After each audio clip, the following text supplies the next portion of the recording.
कल की जो हमारी क्लास थी उसमें कंजंक्शन का पार्ट 1 हमने कर लिया था। उसमें मैंने आपको मीनिंग समझाया था कंजंक्शन का और जो टाइप्स हैं वो डिस्कस किए थे। आज थोड़ा सा आगे बढ़ेंगे और कंजंक्शन के जो रूल्स हैं उन्हें देखते हैं। सबसे पहले हमारे पास आता है कि अगर आपको सेंटेंस में नॉट ओनली दिखाई दे तो उसका जो पेयर बनता है वो बट आल्सो के साथ बनता है। ठीक है, यानी अगर सेंटेंस में नॉट ओनली लिखा हुआ है तो बट आल्सो का आना मैंडेटरी है। ठीक है, जैसे कि यहाँ पर Sita is not only playing chess but also watching TV, कि वो चेस भी नहीं खेल रही है, साथ ही साथ वो टीवी भी देख रही है। Nisha not only eat an orange but also cooks food. ठीक है, तो समझ में आया कि नॉट ओनली और बट आल्सो दोनों हमेशा एक साथ यूज़ होते हैं और सब्जेक्ट इनके क्या हो जाते हैं, अलग अलग हो जाते हैं। ठीक है, नॉट ओनली बट आल्सो। इसके बाद आपका नाइदर एंड नोर का आता है। नाइदर एंड नोर हमेशा नेगेटिविटी को दिखाएगा, यानी सेंटेंस में अगर हम नेगेटिव वर्ड को यूज़ करने वाले हैं, ठीक है, तो वहाँ पर नाइदर एंड नोर आ जाएगा। ठीक है, यानी हमें ऐसा सेंटेंस में इस तरह से बात बोलनी है कि वो काम कंप्लीट नहीं हो रहा है ना। जैसे कि Mohan is neither a student nor a player, कि वो ना ही स्टूडेंट है और ना ही क्या है, प्लेयर है। तो दोनों ही बातें क्या है, नेगेटिव है। Says neither cooking and nor watching TV, जो अभी हमने पीछे सेंटेंस देखे थे वो आइदर और में थे, नॉट ओनली बट आल्सो की फॉर्म में थे, है ना। नाइदर नॉर में क्या होगा कि वही दोनों वाक्य नेगेटिव सेंटेंस में हो जाएंगे, नेगेटिव हो जाएंगे। फिर इसके बाद आपका आएगा आइदर और।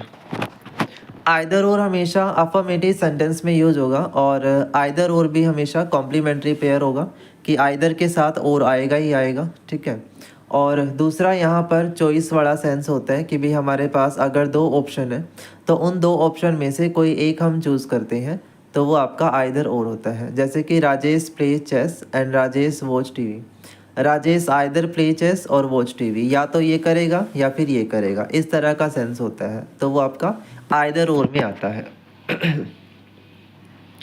फिर इसके बाद बोथ और एंड।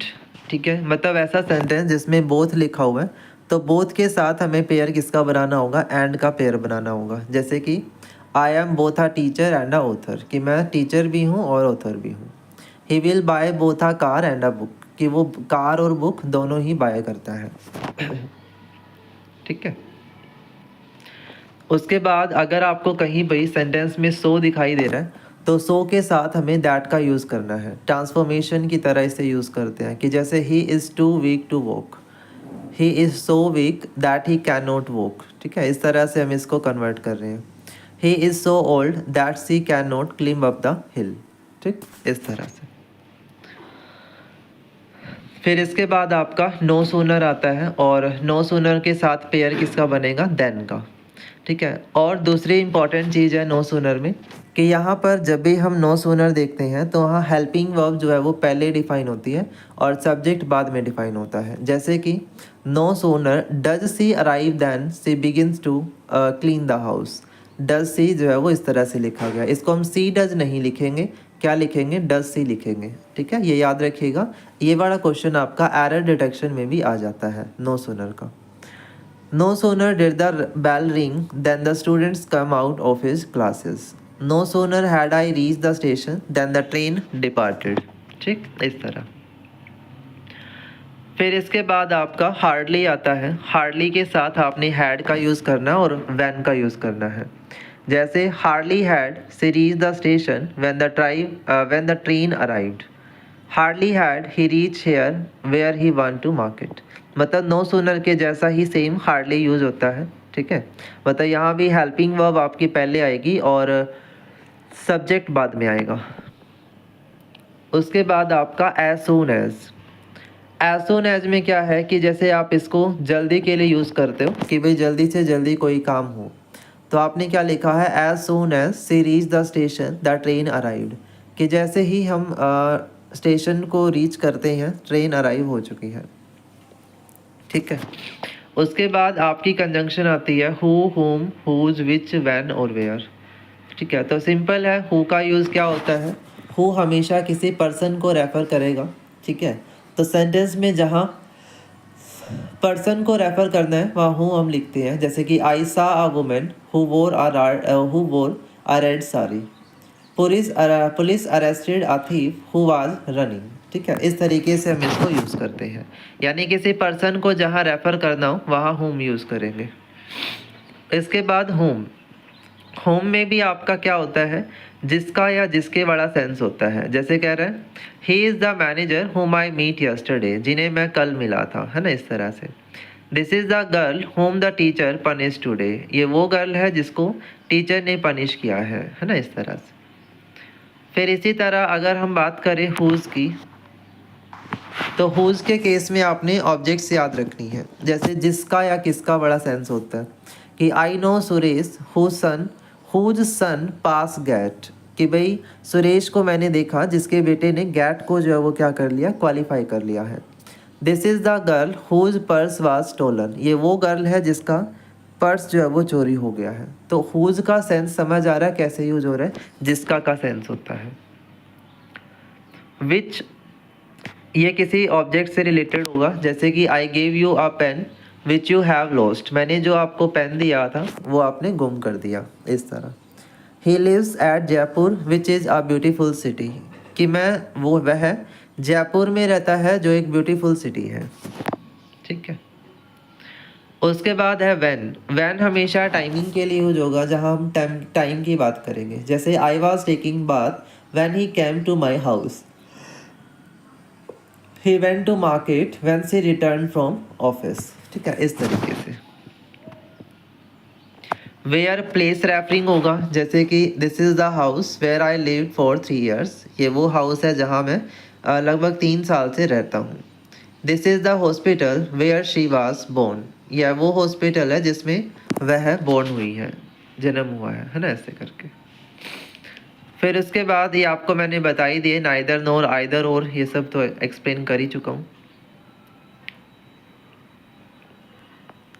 हाँ, इसके बाद नो, नोट, नेवर, इनके साथ हम और का प्रयोग करते हैं, कभी भी नोर का प्रयोग नहीं करेंगे। ठीक है, याद रखिएगा।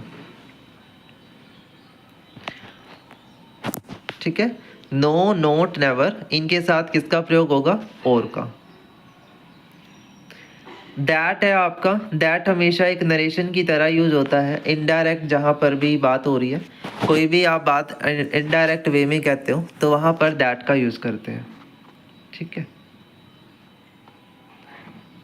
नेक्स्ट है हाउएवर और बट। हाउएवर के साथ कभी भी बट का प्रयोग नहीं किया जाता, वाक्य में बट का प्रयोग होगा या फिर हाउएवर का, मतलब ये दोनों आप एक साथ यूज नहीं करेंगे, दोनों में से कोई एक यूज होगा, या तो हाउएवर या फिर बट।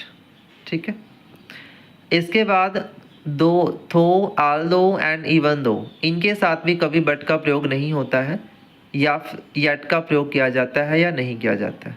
ठीक है, इनके साथ येट का यूज हो सकता है लेकिन कभी भी बट का यूज नहीं होगा। अनटिल और अनलेस टाइम रेफरिंग होते हैं, जो एक कंडीशन को बताते हैं कि वो ये काम अभी तक नहीं हुआ, इस तरह का सेंस होता है, तो वहाँ अनटिल और अनलेस यूज करते हैं। उसके बाद वैन और वाइल। वैन का अर्थ होता है जब, और वाइल का अर्थ होता है जबकि।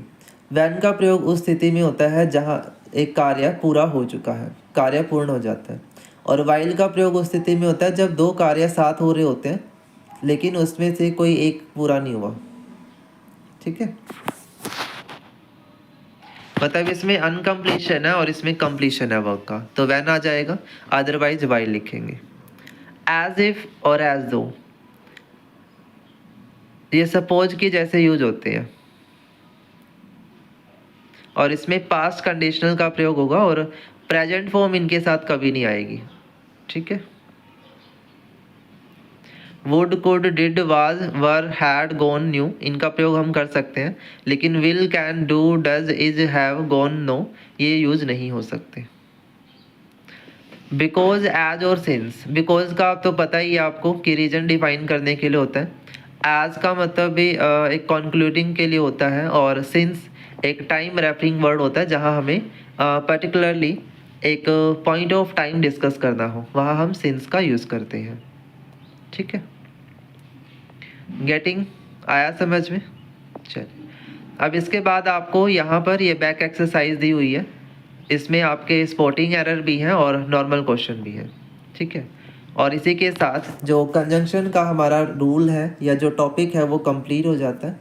इसमें मैंने कोशिश की है कि आपको सारी चीज़ें समझ में आए, ठीक है। बाकी इसमें से क्वेश्चन प्रैक्टिस कर लेना, बाकी कोई और अगर प्रॉब्लम आती है तो बता दीजिएगा, ठीक है। Thank you so much.